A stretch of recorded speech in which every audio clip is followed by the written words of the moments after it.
नमस्कार, मैं कनक, आपका स्वागत है गुजरात के पहले Ahmedabad express Hindi news channel में। हमने इतने दिन उन्हें देखा, परखा, फिर जाकर यह निर्णय लिया कि अब इन्हें छोड़ना ही पड़ेगा। यह जनता की आवाज थी। नीतीश कुमार को हमने अपनी बातें कही। उन्होंने कहा कि पार्टी में आ जाएं या फिर बाहर चले जाएं, चाहे लल्लन सिंह हो, तेजस्वी यादव हो या नीतीश कुमार हो। मुझे किसी से व्यक्तिगत परेशानी नहीं है, लेकिन जनहित के साथ समझौता नहीं होगा। पूर्व मुख्यमंत्री और HAM प्रमुख जीतन राम मांझी, पटना।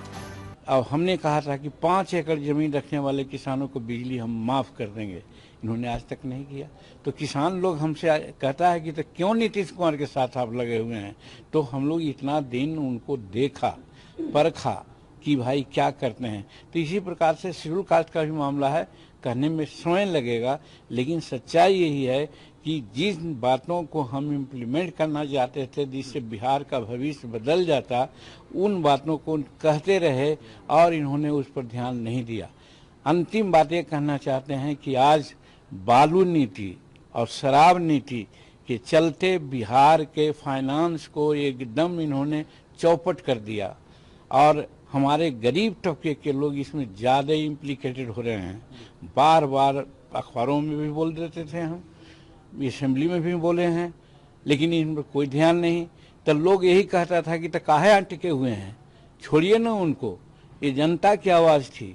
इसलिए हम लोगों ने लास्ट में निर्णय लिया कि अब इनको छोड़ना ही पड़ेगा और छोड़ करके इनको बाहर से हम लोग धक्का देंगे ताकि इन सब बातों का इम्प्लीमेंटेशन। आपने सर बहुत बड़ा फैसला ले लिया है, कहा जा रहा है कि अब बिहार की राजनीति में एक नया बदलाव आएगा। क्या लगता है आपको, अब क्या होगा, आप आगे किसके साथ? देखिए, हमारे पार्टी में जमहूरियत है, जनतंत्र है, हम अपने कुछ नहीं कहेंगे। ये जो हम निर्णय लिया, आप जानते हैं, हम राजगीर में नेशनल काउंसिल की बैठक बुलाया, वहाँ निर्णय हुआ।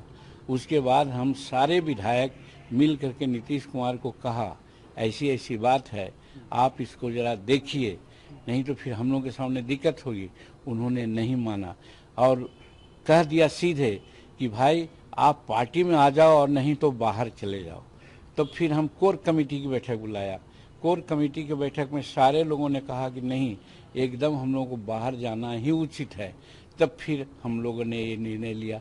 तो आज जो बात आगे की है, 18 तारीख को अपने कार्यकारिणी की बैठक बुलाया है। 18 तारीख को कार्यकारिणी की बैठक में जो निर्णय होगा उसके बाद बताएंगे कि क्या करना है। ललन सिंह और तेजस्वी यादव ने कहा कि हम लोगों ने प्रॉपर इज्जत दिया था, मांझी जी को, उनके बेटे को भी इज्जत दिया था, मंत्री बनाया था, लेकिन फिर भी इस तरीके से फैसला ले लिया। चाहे ललन बाबू हों, चाहे तेजस्वी बाबू हों, चाहे नीतीश बाबू हैं, चाहे कोई हैं, व्यक्तिगत हमको किसी से कोई ये अगर दुराग्रह नहीं है। हम सबका सम्मान करते हैं। अब सब लोगों ने व्यक्तिगत भी हमको सम्मान दिया है, मैं मानता हूं, लेकिन जहां जनहित की बात है तो सम्मान और जनहित में दोनों में कॉम्प्रोमाइज नहीं होगा। जनहित की बात अगर होती, हमको सम्मान न भी देते तो कोई चिंता नहीं थी, लेकिन जनहित की बात नहीं हुई हमारे लोगों की, गरीबों की, और हमको सम्मान दे करके ही अगर रहेंगे। सम्मान तो दिए, मंत्री भी बनाए, हमको मुख्यमंत्री भी बनाए। आज भी हमारा बेटा मंत्री था, और भी हो सकता था कि मंत्री विभाग मिल जाता। अपने हम रहते तो एंजॉय करते, लेकिन हमने समझा कि अब मात्र 2 बरस 1.5 बरस बच गया है।